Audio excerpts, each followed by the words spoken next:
Hello, everyone, and thanks for joining us today. I'm Jay Flynn, Homes for Heroes Hero Outreach Coordinator, and I'm honored to be joined today with Lieutenant General Atkins with the MOAA Foundation.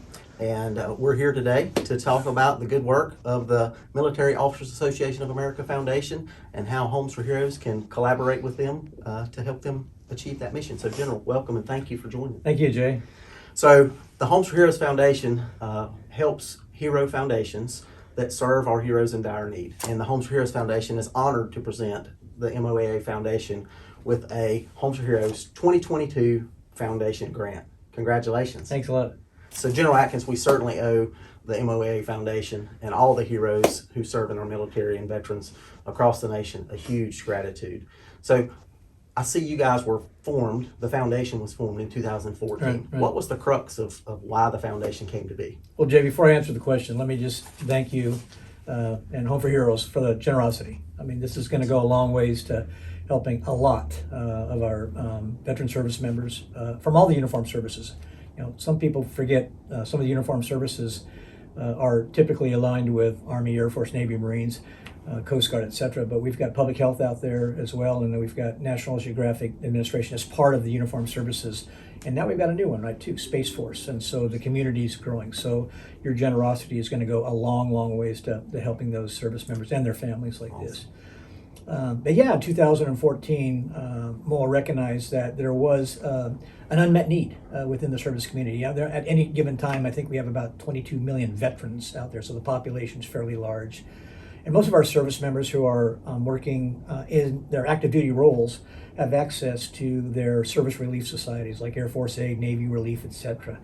But if you're not active duty, then you're going to be with the masses, you know, that have to go to things like Red Cross or United Way for assistance like this. So the foundation was stood up. We have multiple arms addressing different challenges that our veterans are facing today. Was stand up to serve that unmet need, and I think we've done a pretty good job since 2014. Awesome. So you kind of alluded to the five pillars that you guys kind of stick to as far as from the foundation's perspective. So talk to us just a little bit about those five pillars. Yeah, so we do transition assistance. Transition assistance is our way of helping service members who are coming out of their active duty roles, going into the public and private sector, be able to transition for their military service.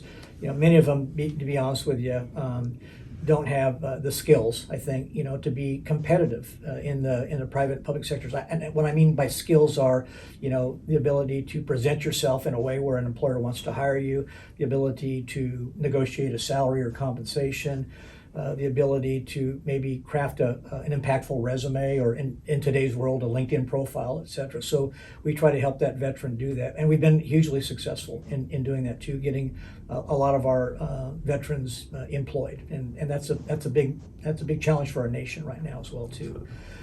The other one is spouse employment.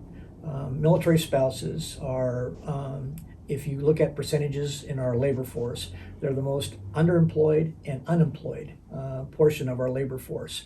A lot of that's due to them following, you know, their spouses around their military careers, and they're oftenly displaced about, you know, every 2 years, you know, moving on from another station to another station. And so having continuity with an employer becomes an issue, and they find themselves challenged. So we've been able to help our spouses, I think, in a lot of ways, even to include having certifications that go across all state boundaries. If you're a lawyer in North Carolina, why can't you be a lawyer in Arkansas without having to go through a lot of, you know, kind of administrative protocols and licensing, et cetera. You know, that goes along with nurses and dentists and doctors, et cetera, et cetera. So we've been able to find some sort of parity across the state boundaries to be able to help them do that.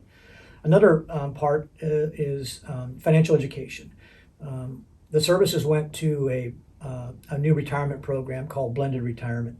And blended retirement actually now has the service members having to invest in themselves. It's kind of like a 401k. And you know, honestly, many of our service members have never had to do that. So we provide some financial education to help them navigate on how best to invest their resources so that they have resources, you know, in their retirement years. And again, we've been very successful in doing that too. Then we have community outreach. We have 400 chapters roughly around the country.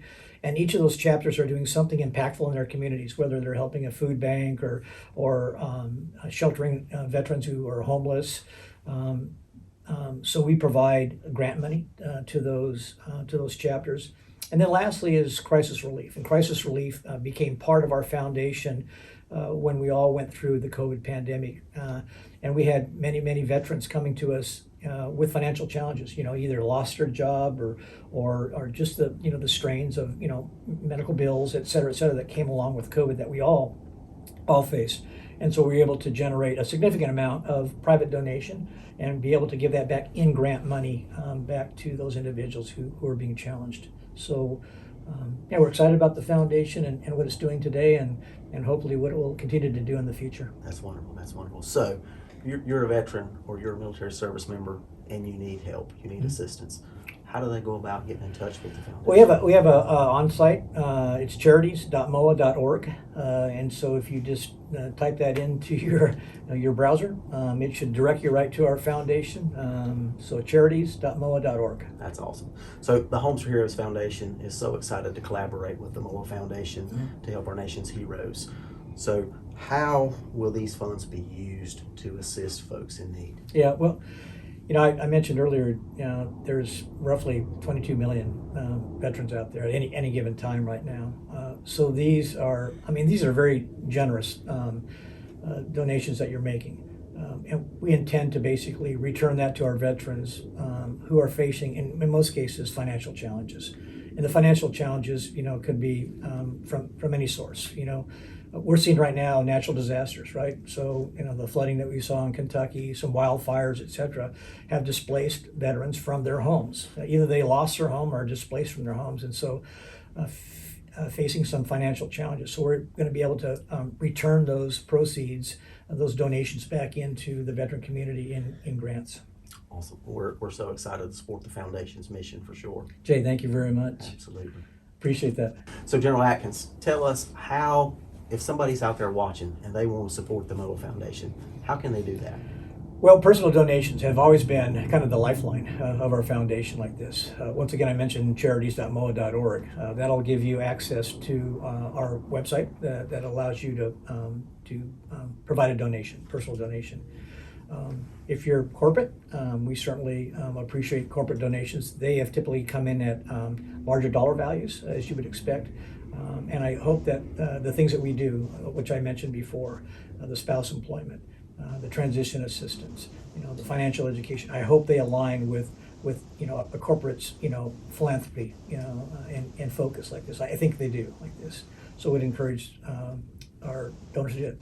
And then the last one is you're looking at a person who's looking at plan giving right now too. I'm getting to the point where my wife and I have gone through an estate plan where we have now designated the foundation in our estate plan to have proceeds from our estate once we decide to go north.